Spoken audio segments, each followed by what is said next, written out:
बिस्मिल्लाहिर्रहमानिर्रहीम। जुल्करनैन और याजूज व माजूज। जुल्करनैन का नाम सिकंदर है। ये हजरत खिज़र अलैहिस्सलाम के खालाजाद भाई हैं। हजरत खिज़र अलैहिस्सलाम इनके वजीर और जंगों में अलमबरदार रहे। ये हजरत साम बिन नूह अलैहिस्सलाम की औलाद में से हैं और ये एक बुढ़िया के अकलौते फर्जंद हैं। हजरत इब्राहीम खलीलुल्लाह अलैहिस्सलाम के दस्ते हक परस्त पर इस्लाम कबूल करके मुद्दतों उनकी सोहबत में रहे और हजरत इब्राहीम खलीलुल्लाह अलैहिस्सलाम ने इनको कुछ वसीहतें भी फरमाई थी। सही कौल यही है कि ये नबी नहीं हैं बल्कि एक बंदा सालेह हैं जो विलायत के शरफ से सरफराज हैं। जुल्करनैन क्यों कहलाए? हजूर अलैहिस्सलातु वस्सलाम ने फरमाया कि ये जुल्करनैन दो सींगों वाले के लक़ब से इसलिए मशहूर हो गए कि इन्होंने दुनिया के दो सींगों यानी दोनों किनारों का चक्कर लगाया था। और बाज का कौल है कि इनके दौर में लोगों के दो करन खत्म हो गए। 100 बरस का एक करन था और बाज कहते हैं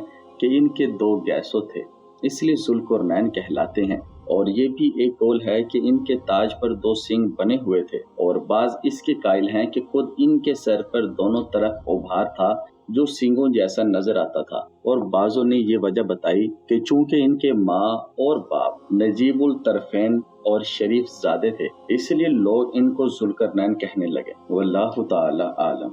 अल्लाह ताला ने इनको तमाम रुए ज़मीन की बादशाही अता फरमाई। दुनिया में कुल 4 बादशाह ऐसे हुए हैं जिनको पूरी ज़मीन की पूरी बादशाही मिली। इनमें 2 मोमिनीन थे और 2 काफिर। मोमिन तो हजरत सुलेमान अलैहिस्सलाम और जुल्करनैन हैं और काफिर एक बख्ते नसर और दूसरा नमरूद है। और तमाम रुए ज़मीन के एक 5वें बादशाह इस उम्मत में होने वाले हैं जिनका इसमें गिरामी हजरत इमाम महदी रज़ी अल्लाह अन्हो है। जुल्करनैन के 3 सफर। कुरान मजीद में हजरत जुल्करनैन के 3 सफरों का हाल बयान हुआ है जो सूरह कैफ में है। हम कुरान मजीद ही से इन तीनों सफरों का हाल बयान करते हैं जिनकी रवादात बहुत ही अजीब और इबरत खेज है। पहला सफर। हजरत जुल्करनैन ने पुरानी किताबों में पढ़ा था कि साम बिन नूह अलैहिस्सलाम की औलाद में से एक शख्स आबे हयात के चश्मा से पानी पी लेगा तो इसको मौत ना आएगी। इसलिए हजरत जुल्करनैन ने मगरिब का सफर किया। आपके साथ हजरत खिज़र अलैहिस्सलाम भी थे। वो तो आबे हयात के चश्मा पर पहुंच गए और इसका पानी भी पी लिया, मगर हजरत जुल्करनैन के मुकद्दर में नहीं था, वो महरूम रह गए। इस सफर में आप जानिबे मगरिब रवाना हुए तो जहाँ तक आबादी का नामो निशान है वो सब मंजिलें तय करके आप एक ऐसे मकाम पर पहुँचे कि इन्हें सूरज गरूब के वक्त ऐसा मंजर नजर आया कि वो एक स्याह चश्मा में डूब रहा है। जैसे कि समुद्री सफर करने वालों को आफताबे समंदर के काले पानी में डूबता नजर आता है, वहाँ इनको एक ऐसी कौम मिली जो जानवरों की खाल पहने हुए थी। इसके सिवा कोई दूसरा लिबास इनके बदन पर नहीं था और दरियाई मुर्दा जानवरों के सिवा इनकी ग़िज़ा का कोई दूसरा सामान नहीं था। ये कौम नासिक कहलाती थी। हज़रत जुल्करनैन ने देखा कि इनके लश्कर बेशुमार हैं और ये लोग बहुत ही ताकतवर और जंगजू हैं। तो हज़रत जुल्करनैन ने इन लोगों के गिर्द अपनी फौजों का घेरा डालकर इन लोगों को बेबस कर दिया।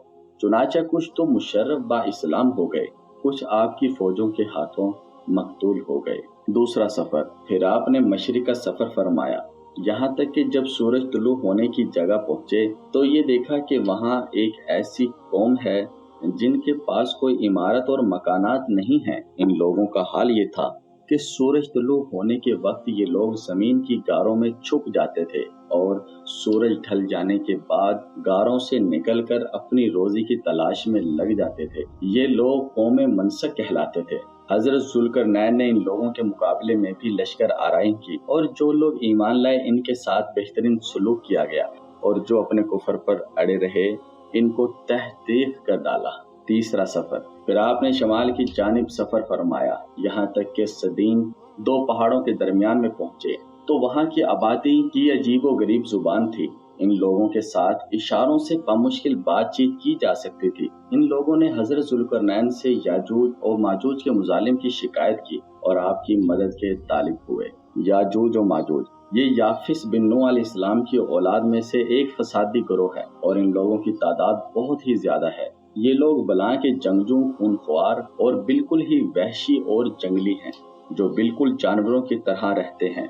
मौसम रबी में ये लोग अपनी गारों से निकलकर तमाम खेतियां और सब्जियां खा जाते थे और खुश्क चीजों को लाद कर ले जाते थे। आदमियों और जंगली जानवरों, यहाँ तक कि सांप, बिच्छू, गिरगिट और हर छोटे बड़े जानवर को खा जाते थे। हजरत जुल्करनैन से लोगों ने फरियाद की कि आप हमें याजूज और माजूज के शर और उनकी एज़ा रसानियों से बचाइए, और इन लोगों ने इनके औज कुछ माल देने की भी पेशकश की। तो हजरत जुल्करनैन ने फरमाया कि मुझे तुम्हारे माल की जरूरत नहीं है, अल्लाह ताला ने मुझे सब कुछ दिया है, बस तुम लोग जिस्मानी मेहनत से मेरी मदद करो। चुनाचे आपने दोनों पहाड़ों के दरमियान बुनियाद खुदवाई। जब पानी निकल आया तो इस पर पिघलाए तांबे के गारे से पत्थर जमाए गए और लोहे के तख्ते नीचे ऊपर चुनकर उनके दरमियान में लकड़ी और कोयला भरवा दिया और उसमें आग लगवा दी। इस तरह ये दीवार पहाड़ की बुलंदी तक ऊंची कर दी गई और दोनों पहाड़ों के दरमियान कोई जगह ना छोड़ी गई। फिर पिघलाया हुआ तांबा दीवार में पिला दिया गया, जो सब मिलकर बहुत ही मजबूत और निहायत मुस्तहकम दीवार बन गई। कुरान मजीद की सूरह कहफ में है, पहले सफर का जिक्र है, फिर दूसरे सफर का तज़किरा है और उसके बाद तीसरे सफर की रवादात है। सदे सिकंदरी कब फूटेगी? हदीस शरीफ में है कि याजूज और माजूज रोजाना इस दीवार को तोड़ते हैं और दिन भर जब मेहनत करते करते इस दीवार को तोड़ने के करीब हो जाते हैं तो इनमें से कोई कहता है कि अब चलो बाकी को कल तोड़ डालेंगे। दूसरे दिन जब वो लोग आते हैं तो खुदा के हुक्म से दीवार पहले से भी ज्यादा मजबूत हो जाती है। जब इस दीवार के टूटने का वक्त आएगा तो इनमें से कोई कहेगा कि अब चलो इंशाअल्लाह ताला कल इस दीवार को तोड़ेंगे।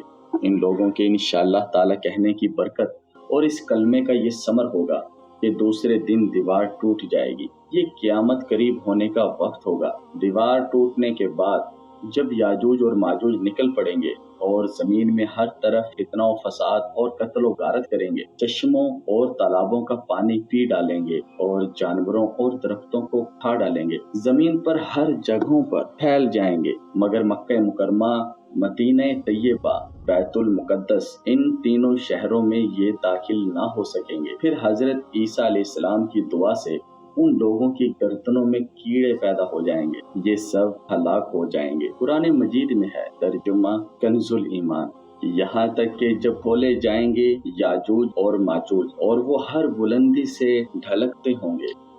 वल्लाहु ताला आलम।